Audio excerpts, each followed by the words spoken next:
Bonjour, je suis Mayolek et je suis Disneyphile à Pixar.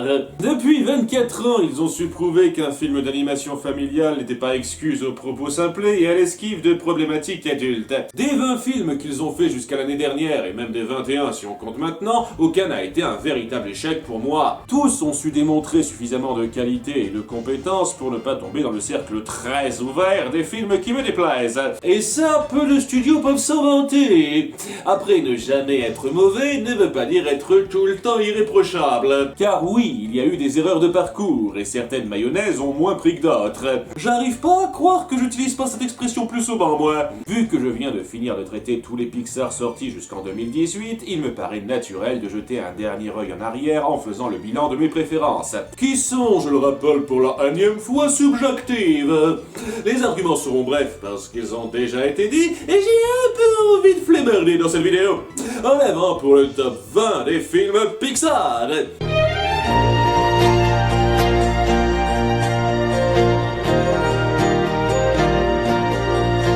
Numéro 20, là-haut. Oh, incroyable! Le pire film Pixar à mes yeux n'a pas changé! Non pas qu'il n'avait pas le potentiel d'être génial dans le thème du deuil intelligemment pensé autour de notre héros senior, ce qui offre notamment une des intros de films les plus touchantes que j'ai pu voir, mais c'est très mal compensé par le ton puéril et ridicule qui occupe l'essentiel de l'aventure principale. Et c'est particulièrement frustrant de voir une thématique de départ si adulte se mélanger à une ambiance centrale aussi gamine.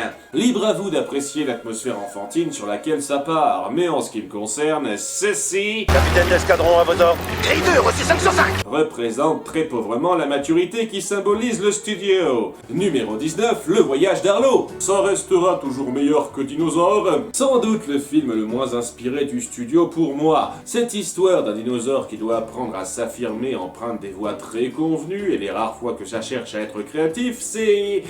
disons plutôt discordant et déroutant.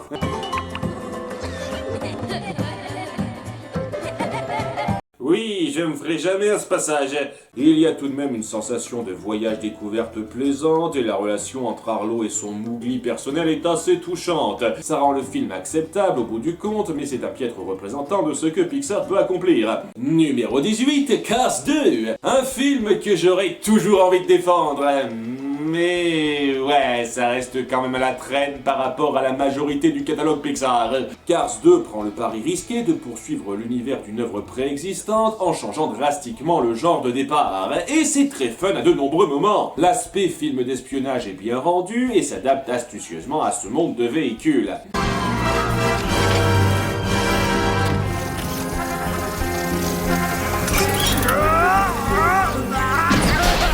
C'est sincèrement divertissant, mais je ne peux pas nier que ça ne vole pas très haut non plus. Le choix du héros central est vraiment casse-gueule, les personnages sont globalement peu mémorables et la partie émotionnelle est la plus faible jamais vue dans un Pixar. Un film amusant, mais qui ne va pas plus loin que ça malheureusement. Numéro 17, Rebelle. Un long métrage à la relation centrale dépaysante et touchante, au visuel somptueux et à la morale de compromis efficace. Et qui fâcheusement n'est pas aidé par un tas de décisions grossières. Profitez du spectacle. Pitié, quelle horreur. Tous les personnages masculins donnent l'impression d'avoir été écrits par des scénaristes misandres qui considèrent que tout ce qui est mort, les destructeurs et ou stupide, certains développements et résolutions se font en rouleau compresseur et ça atténue grandement le propos de base qui promettait beaucoup. Mais entre promettre et délivrer, il y a une étape à franchir et ce n'est pas fait avec les honneurs ici.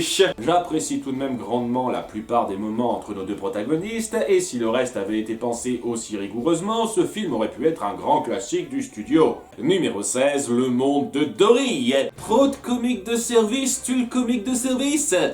Vous ne l'aviez pas appris la première fois ? Cette histoire tourne quasi exclusivement autour de Dory, ce qui fait que presque tous les autres personnages ne servent que de faire valoir. Un léger problème donc, car Dory n'était pas juste un faire valoir dans le premier opus. Une fois ce détail passé, on se rend compte que notre héroïne est à la fois la force et la faiblesse de son film. Car le drame autour de sa condition est souvent bien illustré et offre des moments poignants ainsi que des rencontres remarquables, mais le besoin constant de tout rapporter à elle comme si elle était devenue le centre du monde devient un peu gavant à la longue. Que ferait Dory? Que ferait Dory? Oui, que ferait Sangoku, je veux dire Dory? Parfois, bien exploiter un personnage ne signifie pas le surutiliser, et si vous l'aviez compris pour ce film, il aurait davantage marqué les mémoires. Ha! Vous avez compris? Numéro 15, Cars 3. C'est un très bon suivi en termes de message au premier volet, qui, comme rebelle, n'a pas su pleinement exploiter son potentiel. L'évolution de notre héros central et le principe de la relation qu'il noue avec la co-héroïne sont très bons, et poursuivent avec brio la morale que Cars 1 voulait faire passer. À côté de ça, malheureusement, l'illustration est trop grossière par moments et la mise en place est mal gérée. La faute à certaines obligations de cliché, on dirait presque. Que tu peux te maquiller tant que tu veux et changer de look, mais que tu ne seras jamais un vrai pilote. Ah, un coureur rival Truduc! J'avais jamais vu ça dans cette franchise. J'ai pas mal de respect pour ce que ce film veut faire passer, mais moins pour la façon pataude dont il le fait. Numéro 14, Mille et une pattes. Un récit relativement convenu, mais plutôt efficace. Les personnages sont plutôt attachants, le méchant est plutôt marquant, le scénario est plutôt prenant, la morale est plutôt intéressante, l'action est plutôt palpitante. Tout est plutôt quelque chose là-dedans. Pas de quoi fouetter un asticot, direz-vous. C'est le second long métrage fait par Pixar et on sent qu'ils cherchent encore un peu leur groove. Ça n'en reste pas moins un bon petit film plaisant à voir qui mérite encore d'être remémoré. Numéro 13, Toy Story. Et dans leur premier long métrage aussi, ils se cherchaient encore. Logiquement, Toy Story part d'un concept créatif génial, en tire des scènes mémorables et offre une dynamique de duo entre nos deux protagonistes très captivante, que ce soit en termes de comédie qu'en termes de lien d'amitié. Pour un premier film, c'est déjà super de faire si bien, mais l'écriture manque quand même un peu de peps et de réflexion à côté de ça. Les conflits et développements ne se font pas de la façon la plus fluide qui soit, les persos secondaires sont expédiés dans leur mentalité pour forcer le drame. J'ai trouvé mon compagnon de route. Merci beaucoup, je suis très touché. Vraiment, les Woody, c'est une grande histoire d'amour. Sans parler évidemment de l'animation en images de synthèse qui a pris un sale coup de vieux. Entre ce film-là et leur second, il y a cette nette impression que le studio avait besoin de se fignoler un peu à leur début. Numéro 12, Coco. Ce film, pour moi, réussit l'exploit d'être aussi bien classé en dépit de contenir ce que Pixar a le plus foiré. Je déteste la situation de départ, la façon caricaturale dont elle est forcée et la façon dont on fout en l'air les morales voulues par la grossièreté du récit par moment. Je ne peux pas être pris par la morale pro-famille quand la philosophie familiale est aussi vulgairement détestable et je ne peux pas être touché par le message « Il ne faut pas oublier le passé des siens quand ce passé est complètement surdramatisé ». Tu m'as empoisonné. Ah oui, il faut que je fasse gaffe au passé de mes ancêtres. Si ça se trouve, l'un d'eux a été empoisonné en traître par un ami alors qu'il voulait rejoindre sa femme qu'il n'avait plus vue depuis longtemps. Ce genre de malentendu est si vite arrivé. Pourtant, à côté de ça, il y a une excellente dynamique entre nos personnages centraux. La culture mexicaine est illustrée avec beaucoup de force, que ce soit visuellement ou musicalement, et joue un rôle bien pensé au sein du film qui apporte pas mal de moments émotions sincères. Si seulement vous n'aviez pas vulgairement forcé le trait pour amener votre scénario, ça aurait pu donner un film sublime, mais c'est juste bien. Numéro 11, Les Indestructibles 2. Je viens de le traiter, donc on va faire court. C'est un film de super-héros réussi qui offre de l'action dantesque, du commentaire social malin et du développement sympathique de personnages, mais qui s'éclipse totalement face à son aîné. Parce qu'il ne s'en détache pas assez dans sa structure et s'en détache un peu trop dans son récit, sans compter quelques grossièretés non négligeables. Vous comprenez? Vous comprenez? C'est sûr, ce DVD tournera pas autant que celui des Indestructibles 1 chez moi. Numéro 10, Le Monde de Nemo. Une histoire touchante autour d'un poisson normal qui fera le tour du monde sous-marin pour retrouver son fils. L'aspect aventure est prenant, les relations de personnages et les moments émotions qu'ils offrent font bien leur effet, même s'il manque un petit quelque chose pour m'accrocher pleinement. Qu'est-ce que t'as? Tu veux te battre? Le besoin régulier de partir sur des personnages secondaires et des petits dialogues dispensables et assez brouillons clichés dans ce genre de récit m'empêche d'être totalement happé là-dedans et de profiter du drame sincère et efficace que ça veut mettre en place. Mais même s'il ne me touche pas autant que le grand public, je saisis parfaitement le statut culte qu'il a reçu. Numéro 9, Cars. C'est un film qui roule. Ha! Comme je l'ai dit, c'est une vidéo flemmardise. En dépit du scénario qui prend pas mal de voix convenues et l'humour parfois un peu bébête, j'ai été vraiment convaincu par le développement du héros central et les morales très matures que ce film veut faire passer. Cet univers de voitures et de la course étant employé à très bon escient pour appuyer les dites morales. Ce sont les gens de chez Rostis qui m'ont mis le pied à l'étrier. Je vais rester avec eux. Il est clair que Cars est loin d'être le Pixar le plus ambitieux dans sa forme, mais dans son fond, il cherche à aller loin de façon remarquable et il y a quelque chose de vraiment méritant là-dedans pour moi. Numéro 8, Monstres et compagnie. Quand on parle d'univers qui veulent faire du parallèle au nôtre, Monstres et compagnie a su développer l'idée du monstre dans le placard à un niveau très créatif qui nous plonge dans le monde de l'entreprise avec beaucoup d'ingéniosité et d'amusement. Notre héros central, son inspiration à une simple bonne carrière et son lien avec l'intruse de circonstance apportent un développement particulièrement prenant et de l'émotion très sincère. Au revoir, Boo. L'inventivité de ce monde est captivante et s'il n'y avait pas un gros passage très mal écrit à un moment donné, ce film aurait été encore mieux placé. Mais tel quel, ça reste vraiment captivant et le premier réel incontournable Pixar en ce qui me concerne dans cette liste. Numéro 7, Monstre Academy. Ouais, je sais, c'est dingue, mais la préquelle dépasse le film initial pour moi. Ça arrive pas tous les jours, hein. Certes, le cadre de l'université n'est pas aussi fascinant que celui du monde du travail, mais il est employé efficacement, et surtout il instaure et fait passer une morale magnifique autour du personnage de Bob, qui m'a touché comme peu de morales m'ont jamais touché. T'as rien d'une terreur. T'en es même loin. Mais toi, t'as peur de rien. Ça étaye beaucoup notre monstre cyclope et ça n'en rend sa situation à la fin du premier film que plus satisfaisante. Et les clichés de films de fac ne suffisent pas pour amenuiser ça à mes yeux. Numéro 6, Toy Story 2. Le film à partir duquel le studio a réellement pris ses marques selon moi. Le concept du premier Toy Story a été sublimé en ayant su améliorer tous les personnages, en ayant créé de nouveaux traits marquants et en nous servant un dilemme existentiel sur le statut de ces personnages encore plus saisissant que dans le premier volet. Tu crois vraiment qu'Andy t'amènera au collège? Andy va grandir et tu ne peux rien faire pour l'en empêcher.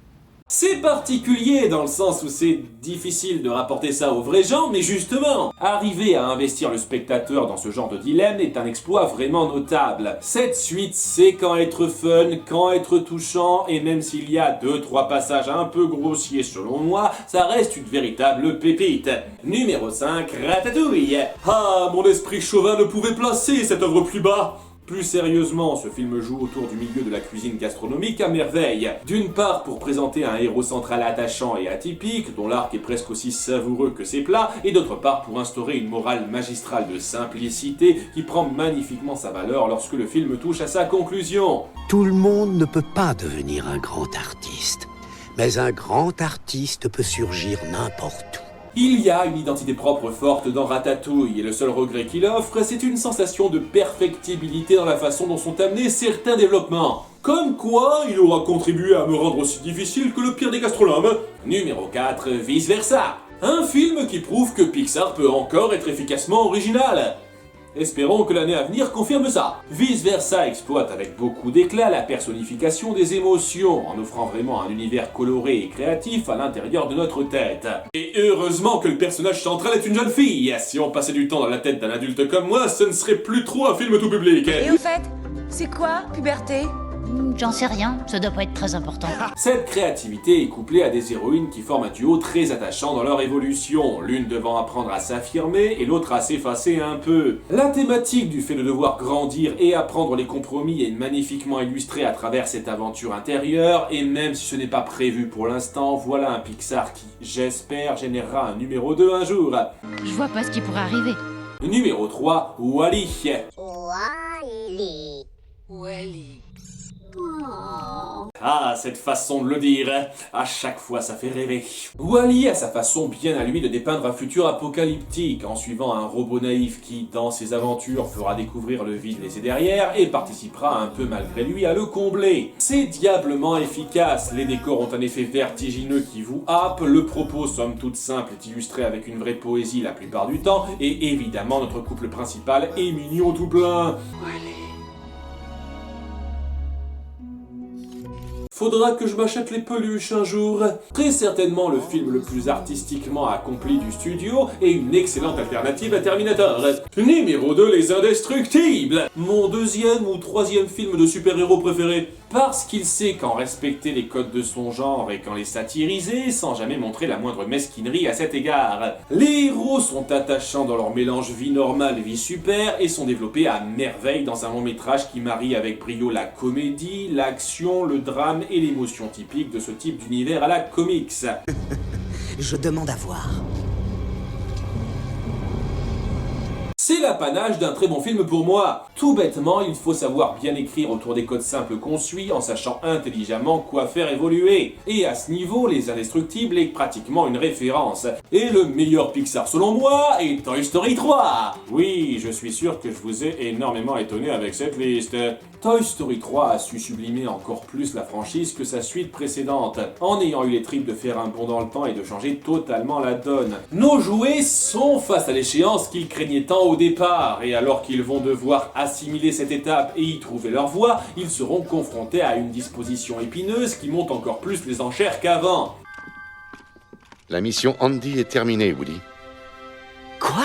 Ce qui compte maintenant, c'est de rester ensemble. Cette œuvre est un exemple parfait d'un scénario peaufiné. Qui sait quelles nouvelles avenues prendre pour apporter de la comédie fraîche, quelles nouvelles situations de tension mettre en place, quels moments de personnages appuyer, et surtout comment mélanger efficacement tout ça pour donner un effet crescendo percutant. Le tout pour finir sur la note parfaite d'un au revoir à l'enfance et ce qu'elle nous a apporté. La conclusion magistrale à une trilogie qui n'a fait que se bonifier de film en film.